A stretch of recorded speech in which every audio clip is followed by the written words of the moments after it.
Throughout its lifespan, Splatoon has seen a constant development of its metagame in what we could perceive as alternating paradigms that players and teams have to build on top of or try to break.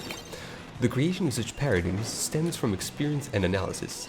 This explains why in the earlier stages of the game there was no such thing as a definite and stable metagame around which the game could revolve. This first happened after some time, when people became aware of the effectiveness of splash walls as a sub-weapon, as it could provide a solid wall of ink that your opponent had to deal with before being able to reach you. This resulted in the rise of usage of both gals, namely in the 96 Deco, which would, for a long time, dominate the competitive scene. Time passed and Nerf came, which resulted in the wall weapons, albeit still strong, decreasing in popularity, as bombs began to run rampant. As a new metagame was established, it would soon be bounced, causing a new one to rise from the ashes of the former. This would continue until the end of the updates, and therefore the end of the patches that would halt the over-centralization of certain weapons or kits. This is when the Copernican revolution occurred. In order to derail the metagame from the current paradigm of invincibility abuse, a change in perspective was necessary. The new paradigm stopped being a limited weapon or kit, but rather became a universal ability. Quick Respawn. Quick Respawn is an ability that decreases the respawn time after being splatted, from the original 8.5 seconds down to a measly 2.8 seconds. The huge advantage this gives is pretty clear and self-explanatory, and is backed by QR being an ability you can find on any piece of gear without it having any sort of limitations like the previous paradigms on which the metagame was built.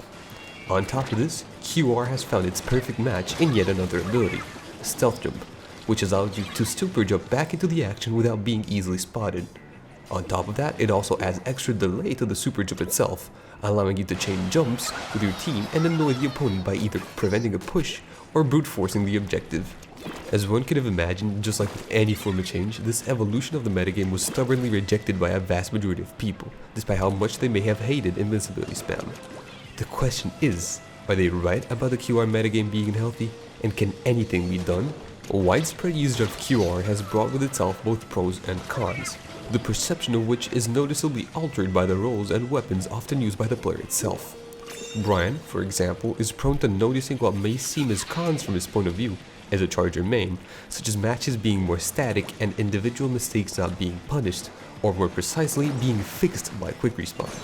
Kiver, on the other hand, believes it requires a great usage of skills in order to be used effectively, and praises the faster paced gameplay. From an unbiased perspective, Green Magic offers action-packed, fast-paced games that are able to bring you on the edge of your seat at any given moment. While it isn't indeed an over-centralizing ability, it does, without a doubt, offer more enjoyable and interesting matches compared to the sluggish and often boring matches we were used to play back when invincibility spam was the paradigm on top of which people built. However, this does not mean we must mindlessly and unwillingly embrace it, as one should be free to play whatever he wants, though he must be conscious he is most likely handicapped by doing so. This ties in with the concept of experimenting. If you do not enjoy the current paradigm, you should try to analyze it, find a weak spot, and discover what works against it and what doesn't, to potentially develop a new paradigm, and not stubbornly complain. Although this may not apply to the current metagame, as we won't be receiving patches, everyone in the community should keep a healthy and positive mindset of the matter. Pointless complaints and quarrels lead to nothing. Well-thought discussions and in-depth analysis do. This may seem irrelevant as Splatoon is coming to an end, but we must keep such a mindset for Splatoon 2 from the very beginning. As this time around we'll have a previous title to base our first steps on, the initial metagame will most likely be based on what is currently good in Splatoon 1, and that includes QR. Experimenting will be key to evolve the metagame, and patches will be delivered when necessary.